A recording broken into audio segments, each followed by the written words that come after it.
Chittibabu and బిత్తిరిబాబీ ఇద్దరూ బెడ్పై కూర్చుని తమ తమ మొబైల్ ఫోన్లతో ఆటలాడుతుంటారు. రూంలో పాత ఫోటోలు, చిప్పలతో నిండిన టేబుల్, పక్కనే పుస్తకాల పొత్తులు ఉన్నాయి. బయట నుంచి పిల్లలు ఆటలాడుతున్న శబ్దం వినిపిస్తోంది.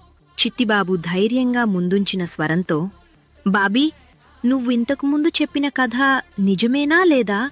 ఎంతైనా నమ్మలేకపోతున్నా. బాబీ మొబైల్ వదిలి నవ్వుతూ, హే చిట్టి, నువ్వు నన్ను మళ్లీ టోంటీ కొట్టడానికి చూస్తున్నావు. కాని ఈసారి ఎలాంటి బుకాయింపు లేదు. అన్నీ నిజమే.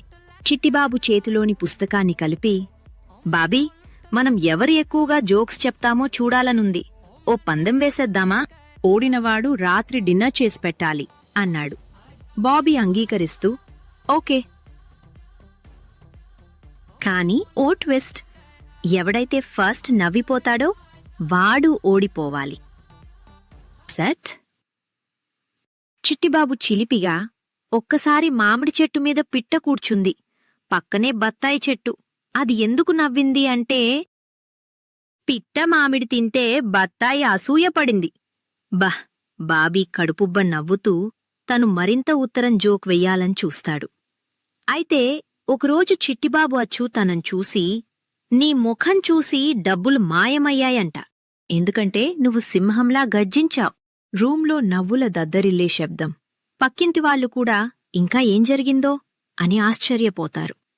ఇద్దర్లో ఎవరు ఓడారో చెప్పడం కష్టమే. చివరకు చిట్టిబాబు చేతులెత్తేసి, బాబీ, నువ్వే గెలిచావు. రేపు నీకు స్పెషల్ దోశ చేసి పెడతాను అన్నాడు. బిత్తిరిబాబీ గర్వంగా నవ్వుతూ, అంతేనా?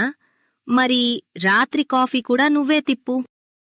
వెన్నెల వెల్తురులో రూంకి మరింత అందం పరిమళిస్తుంది.